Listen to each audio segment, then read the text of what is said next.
Hello student, are के classes में आपका स्वागत है। मैं राकेश सारागांव एक नई वीडियो के अंदर। और इस वीडियो के अंदर हम देखेंगे अवर एनवायरनमेंट। हमारे एनवायरनमेंट में कई बहुत सारी चीजें पाई जाती हैं, जिसके अंदर पेड़ पौधे पाए जाते हैं, पशु पक्षी पाए जाते हैं, चट्टानें पाई जाती हैं। और हम देखेंगे इकोसिस्टम क्या होता है। इकोसिस्टम मतलब परितंत्रिक तंत्र बोलते हैं इसको। परितंत्रिक तंत्र वह तंत्र होता है जिसमें सभी जीव जंतु पशु पक्षी एक ही सराउंडिंग प्लेस के अंदर पाए जाते हैं। इनको हम इकोसिस्टम कहते हैं। जैसे चट्टानों का पाया जाना, पशु पक्षी का पाया जाना, प्लांट्स का पाया जाना, ये सारा इकोसिस्टम कहलाता है। ठीक है। अब आता है प्रोड्यूसर कौन होता है, उत्पादक कौन होता है। उत्पादक वह होते हैं जो अपना भोजन स्वयं बनाते हैं, जैसे कि प्लांट, पेड़ पौधे, वो सब काले क्या कहलाते हैं, वह उत्पादक कहलाते हैं। ठीक है। और उपभोक्ता वह होते हैं जो क्या करते हैं, जो दूसरों पर निर्भर करते हैं, इनको हम उपभोक्ता कहते हैं। ठीक है। तो इस वीडियो के अंदर हम देखेंगे अवर एनवायरनमेंट के बारे में, देखेंगे फूड चेन क्या होती है, फूड वेब क्या होती है, और ओजोन लेयर क्या होती है। ठीक है। इस चैप्टर के बारे में हम देखेंगे। चलो चैप्टर स्टार्ट करते हैं। देखो फूड चेन क्या होती है। फूड चेन वह चेन होती है जिसमें एक जीव दूसरी जीव को खाता है। जैसे देखो टिड्डा, और टिड्डे को कौन खा रहा है, घास हो गई, घास को कौन खा रहा है, हिरन, हिरन को कौन खा रहा है, शेर खा रहा है। इसी प्रकार से नीचे क्या हो गया, टिड्डा हो गया, टिड्डे को मेंढक खा रहा है, मेंढक को सांप खा रहा है, सांप को कौन खा रहा है, बाज खा रहा है। ठीक है। इसी प्रकार से इसको हम क्या बोलते हैं, इसको फूड चेन बोलते हैं। ठीक है। फूड चेन को हिंदी में कहते हैं आहार श्रृंखला। फूड चेन वे चेन होती है इसमें एक जीव दूसरी जीव को ही खाता है। समझ के बात करो। ये कभी भी चेंज नहीं हो सकती और ना ही ये टूट सकती है। अगर आप सोचो, अगर मैं इसके अंदर से सारी घास हटा दूं तो घास क्या होगा, हिरन क्या होंगे, हिरन तो शेर क्या करेंगे, सारे हिरन को खा देंगे। बात समझ रही है। और अगर मान लो हिरन की संख्या हटा दें तो शेर तो घास खाएगा नहीं। बात समझ रही है। और शेर क्या हो जाएगा, मर जाएगा, और घास की संख्या बढ़ जाएगी। तो यहां पर क्या है, यहां पर हमें बता रहा है फूड चेन वह चेन होती है जिसमें एक जीव दूसरी जीव को ही खाता है। आहार श्रृंखला वह श्रृंखला होती है जिसमें एक जीव दूसरी जीव को ही खाता है। समझ गए बात को। ये कभी भी बदल नहीं सकती और ना ही इसमें कोई परिवर्तन हो सकता है, क्योंकि ये सृष्टि का नियम है कि एक जीव दूसरी जीव को ही खाएगा, और इसी प्रकार की श्रृंखला चलती रहती है। ठीक है।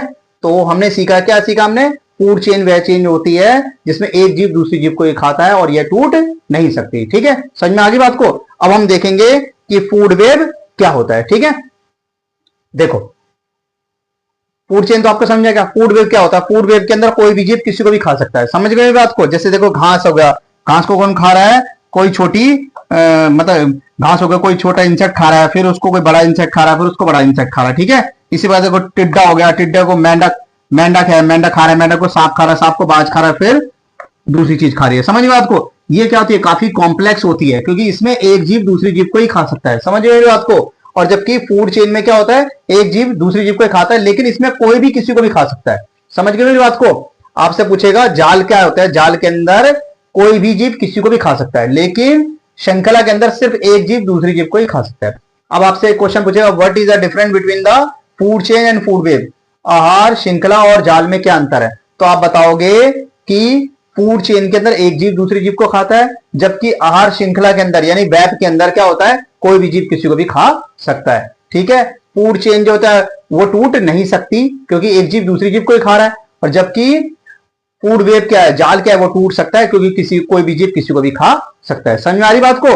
तो आपको एग्जाम के अंदर ऐसे लिखना है, बाकी डायग्राम आपके सामने, इसको आप आसानी से समझ सकते हो। ठीक है। चलो इसको समझ लो, फिर हम आगे स्टार्ट कर रहे हैं। देखो हम देखेंगे पोषी स्तर क्या है, ट्रॉपिकल लेवल क्या होता है। ठीक है। पोषी स्तर वह स्तर होता है जिसमें क्या होता है, शुरू के अंदर सबसे पहले क्या था, उत्पादक, फिर प्राथमिक उपभोक्ता, फिर द्वितीय उपभोक्ता, फिर तृतीय उपभोक्ता। देखो पेड़ पौधे सूर्य के प्रकाश से अपना भोजन बनाते हैं। इस प्रक्रिया को प्रकाश संश्लेषण अभिक्रिया यानी फोटोसिंथेसिस कहते हैं। ठीक है। और इन पेड़ पौधों को क्या करते हैं, छोटे छोटे क्या करते हैं, इंसेक्ट वगैरह खा लेते हैं, या जीव जंतु इत्यादि खा लेते हैं, उनको बड़ा खा लेता है, फिर उनको बड़ा खा लेता है। तो इसी प्रकार का पोषी स्तर बदलता रहता है। समझ में आता कि आपसे एक क्वेश्चन पूछेगा 10% का नियम क्या है, 10% लॉ क्या है। ठीक है। 10% का नियम क्या है, समझ गए बात को। तो 10% के नियम में आप बताओगे कि जैसे देखो मान लो ये आपका कोई प्लांट हो गया। ठीक है। ये मान लो आपका कोई प्लांट हो गया। ठीक है। इन प्लांट को क्या होगा कि यह सनलाइट से, ये सन हो गया, सनलाइट से अपना भोजन बना रहे। ठीक है। सूर्य प्रकाश से अपना भोजन बना रहे। इस प्रक्रिया को क्या बोलते हैं, फोटोसिंथेसिस प्रोसेस। ठीक है। प्रकाश संश्लेषण अभिक्रिया कहते हैं। तो पेड़ पौधों ने जैसे ही भोजन बनाया तो इन पेड़ पौधों के अंदर क्या आ गया, 10% क्या आ गई, एनर्जी आ गई। बात समझ आ रही है, 10% इसमें इनके अंदर क्या एनर्जी आ गई। अब इन छोटे यानी इन पेड़ पौधों को क्या खाएगा, कोई एक जीव खाएगा। मान लो कोई ए जीव ने खाया, बात समझ आ रही है, कोई एक जीव ने खाया, तो ऊर्जा का स्तर क्या हो जाएगा, कम हो जाएगा। समझ गए बात को। तो मान लो इस पे 9% आ गया, फिर इसको किसी बी जीव ने खा लिया, इसमें 8% आ गया, फिर इसको सी जीव ने खा लिया, इसमें 7% आ गया, और फिर इसको डी जीव ने खा लिया, इससे 6% आ गया। बात समझ आ रही है। तो क्या होता है, ऊर्जा का निरंतर स्तर क्या कम होता चला जाता है। ठीक है, इसीलिए कहा जाता है कि हमें क्या करना चाहिए, हमें डायरेक्ट हरी सब्जियां खानी चाहिए। यदि हम हरी सब्जियां खाएंगे तो हमारे अंदर क्या 10% क्या एनर्जी आ जाएगी। पर हम क्या करते हैं, हम मांस इत्यादि खाते रहते हैं और धीरे धीरे ऊर्जा का लेवल क्या कम होता चला जाता है। समझ गए बात को। आपसे क्वेश्चन क्या पूछेगा, 10% का नियम क्या है। तो बच्चों आप लिखोगे कि सूर्य के प्रकाश से, सनलाइट से पेड़ पौधे अपना भोजन बनाते हैं। ठीक है, इसको फोटोसिंथेसिस कहते हैं, यानी प्रकाश संश्लेषण अभिक्रिया कहते हैं। तो इन पेड़ पौधों के अंदर क्या होता है, 10% एनर्जी आ जाती है। और पत्तियों का रंग हरा क्यों होता है, क्योंकि इनके अंदर क्लोरोफिल पाया जाता है। ठीक है, और ये एनर्जी आ गई। अब इन पेड़ पौधों को छोटे छोटे इंसेक्ट इत्यादि खाते रहते हैं। समझ गए बात को। और लास्ट में हम खा लेते हैं, तो ऊर्जा का स्तर क्या कम होता चला जाता है और हमारे को एनर्जी बहुत ही कम प्राप्त होती है। यदि हम डायरेक्ट ही हरी सब्जियां खाएंगे तो हमारे अंदर एनर्जी क्या आएगी, ज्यादा आएगी। समझ गए बात को। इसको 10% का नियम कहा जाता है, 10% लॉ कहा जाता है, और ये एग्जाम में बहुत बार पूछता है। ठीक है, तो उतार लो सभी, फिर हम आगे करते हैं। तो मैंने बताया पेड़ पौधे सूर्य के प्रकाश से अपना क्या बना रहे हैं, भोजन बना रहे हैं। ठीक है, तो सूर्य का प्रकाश हो गया। तो सबसे पहले क्या आता है, सूर्य प्रकाश, फिर उत्पादक, फिर शाकाहारी, फिर मांसाहारी, फिर सबहारी।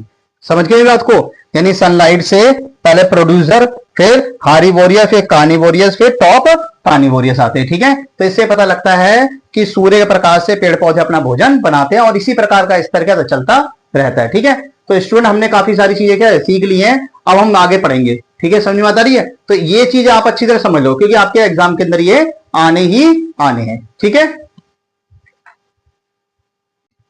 देखो बच्चों हम देखेंगे ओजोन लेयर क्या होती है। ओजोन लेयर वह लेयर होती है जो सूर्य से आने वाली पराबैंगनी किरणों को, यानी अल्ट्रावायलेट रेंज को एब्जॉर्ब कर लेती है, इन्हें पृथ्वी पे सीधे नहीं आने देती। ठीक है, बात समझ रही है। इसको ओजोन लेयर कहा जाता है। ठीक है, इसका फार्मूला होता है, क्या होता है, O2 यूवी रेंज और O+O, और इसका फार्मूला बन जाता है O3। तो आपसे एग्जाम के अंदर पूछेगा कि ओजोन परत यानी कि ओजोन लेयर का फार्मूला क्या है, तो आप बताओगे O3 है। समझ गए बात को। अब ये क्या करती है, सन से आने वाली यूवी रेंज को एब्जॉर्ब कर लेती है, एक छन्नी की तरह कार्य करती है, ताकि हमारी पृथ्वी बच जाए। ठीक है, आपसे क्वेश्चन पूछेगा यदि ओजोन परत नष्ट हो जाए तो क्या होगा।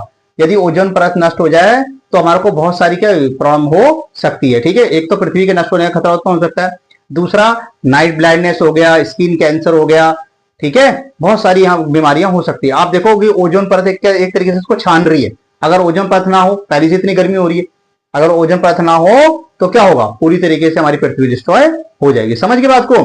अब आपको आपसे क्वेश्चन पूछेगा ओजोन परत कैसे नष्ट हो रही है, तो नष्ट हो रही है CFC के कारण। CFC की फुल फॉर्म है क्लोरोफ्लोरोकार्बन। ये क्वेश्चन आपसे 100% एग्जाम के अंदर पूछेगा। ठीक है, कि CFC की फुल फॉर्म क्या है, क्लोरोफ्लोरोकार्बन। CFC की फुल फॉर्म क्या है, क्लोरोफ्लोरोकार्बन। समझ गए बात को। ये क्लोरोफ्लोरोकार्बन कहां पाई जाती है, ये पाई जाती है रेफ्रिजरेटर हो गया, AC इत्यादि गैस में पाई जाती है। ठीक है, कूलिंग गैस होती है, जिसके कारण हमारी ओजोन लेयर नष्ट होती जा रही है। समझ गए बात को। अब सरकार क्या और इस पे एक्शन ले रही है। अब क्लोरोफ्लोरो की जगह आप सरकार R32 गैसों का प्रयोग करने के लिए कह रही है, जो क्या है, जो कि ओजोन लेयर को नष्ट नहीं करती। समझ गए मेरी बात को। अब क्या हुआ कि काफी पहले क्या हुआ कि ओजोन लेयर में छेद हो गया था। समझ गए बात को, जो कि बाकी साइंटिस्टों ने जाकर उसको ठीक करा है। इसी प्रकार से एक कार्यक्रम चल रहा है जिसका नाम है UNEP या यूनाइटेड नेशन इन्वायरमेंट प्रोग्राम। ये 1987 के अंदर क्या हुआ, स्टार्ट करा गया था। इसका उद्देश्य क्या था, इसका उद्देश्य पर्यावरण को बचाने के लिए। ठीक है, संयुक्त राष्ट्र पर्यावरण कार्यक्रम, इसका उद्देश्य क्या था, पर्यावरण को बचाने के लिए। समझ गए मेरी बात को। तो आपसे एग्जाम के अंदर 100% क्वेश्चन आएगा कि ओजोन लेयर क्या है। ठीक है, तो मैंने क्या बताया, ओजोन लेयर वह लेयर होती है जो सूर्य से आने वाली यानी सन से आने वाली यूवी रेंज यानी पराबैंगनी किरणों को अवशोषित कर लेती है, इन्हें पृथ्वी पे सीधे नहीं आने देती, इनको तिरछा कर देती है ना। समझ गए मेरी बात को। भाई अगर कोई चीज सीधी आ रही है तो क्या उसका इफेक्ट ज्यादा होगा, तो उसको तिरछा कर देंगे तो उनका इफेक्ट क्या होगा, कम होगा, और हम क्या बच जाएंगे। समझ गए बात को। और इसी ओजोन लेयर का हम प्रयोग करते हैं काफी सारी चीजों के लिए। ठीक है, जो आप देख रहे हो हमारा इंटरनेट चल रहा है, FM हो गया, TV वगैरह चल रहा है, ये सब ओजोन लेयर का प्रयोग करके ही चल रहे हैं। तो आप समझ सकते हो ओजोन लेयर कितनी इंपॉर्टेंट है। ओजोन लेयर एक कम्बल की तरह काम कर रही है, समझ गए मेरी बात को। सर्दी के अंदर क्या करती है ओजोन लेयर, एक प्रकार से गर्माहट देने का कार्य कर रही है, कम्बल की तरह काम कर रही है। तो ओजोन लेयर बहुत ज्यादा जरूरी है, समझ गए मेरी बात को। तो आपसे एग्जाम के अंदर क्वेश्चन जरूर आएगा, ठीक है। आई होप आपको ये समझ आ गया। उतार लो सभी स्टूडेंट।